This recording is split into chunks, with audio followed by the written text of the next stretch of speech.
All right, let's turn back the clock a little bit and get our viewers to learn a little bit more about exactly who this famous, successful basketball coach, Bill Self, is. And maybe a lot of people don't realize that you were like a lot of coaches that I talked to, Bill. You were the son of a coach.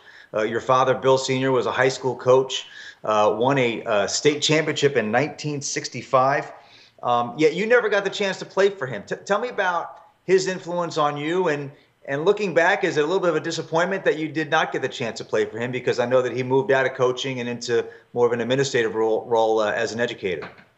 Well, I would say wasn't disappointed at all because I had a chance to be coached by him in the driveway about every night. I've never worked so hard on getting open one pass away than I did whenever he was working with me. It's ridiculous. I'm like going, why are we doing this? And but he coached boys and girls. It was kind of a unique deal. He went to a real small high school and graduated from college, and then became superintendent of schools at a small school, and the boys and girls basketball coach at age 22. So he only coached for a brief period of time and had a little bit of success and got out of it, went into administration for the most part afterwards. So, every coach, every person, every player's had somebody that's probably influenced them more than others and been their role model.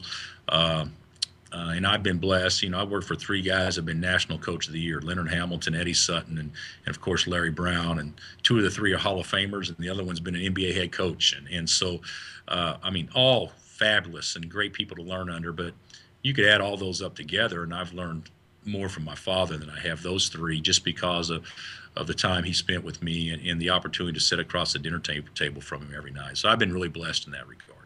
Might surprise people looking at you right now that you're actually a pretty good player in your own right. When you were a senior in high school, you were the state player of the year in Oklahoma. You went to Oklahoma State, obviously, Bill, but certainly weren't a star player there by any means. You started for much of your senior year. I actually looked up your stats on 7 points, 4 assists, very respectable, but kind of a role player. Was it hard to go from being such a featured guy at the high school level, like I said, a state player of the year, and then go to a college and have to adjust to being a role player? Was that difficult? Well, first of all, I thought this interview was just from the shoulders up. So how could you tell that I don't look like an athlete if I'm sitting down? You must be really good. We've seen you stand up. We've seen And you stand up. secondly, I don't mean to take away from you doing your background checks, but I started for 2+ years at Okie State. But you're right. I was just an average player at best, and had a chance to play at a great place and play for a nice guy, and our teams weren't very good. We had one team that was pretty good, winning the league and going to the tournament, but our other three teams were just average. And so that was one reason why my coach probably got fired, is because he played guys like me way too much. But it was one thing about being an average player at a fairly high level. Everybody wants to be great. I certainly did too back then, but you have to really know how to take shortcuts and understand the game to keep up with some guys that are probably quite a bit more gifted than you. And so that may have helped my coaching. Not that I'm real good at that either, but that may have helped my coaching getting into the college ranks, knowing that I had to figure out a way to stop guys that were more talented.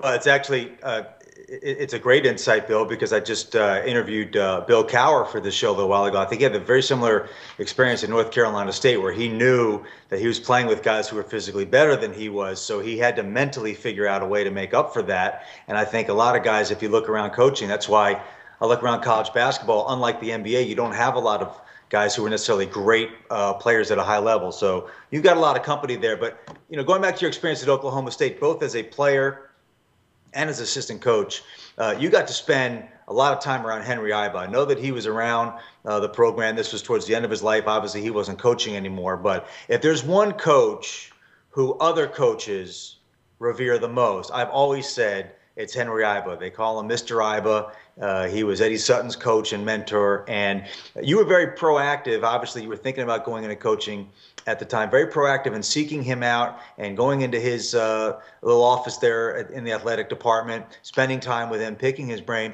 Tell me about Mr. Iba, and maybe what's the most important thing that you take away from those conversations? Yeah, there's not too many coaches out there that nobody calls him coach. They just call him Mister.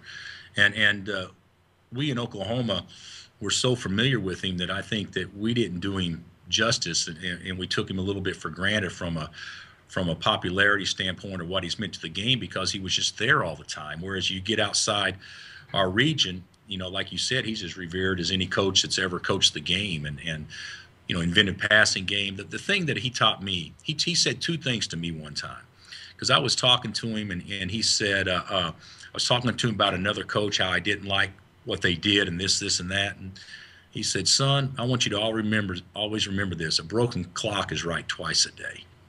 And that really stuck with me.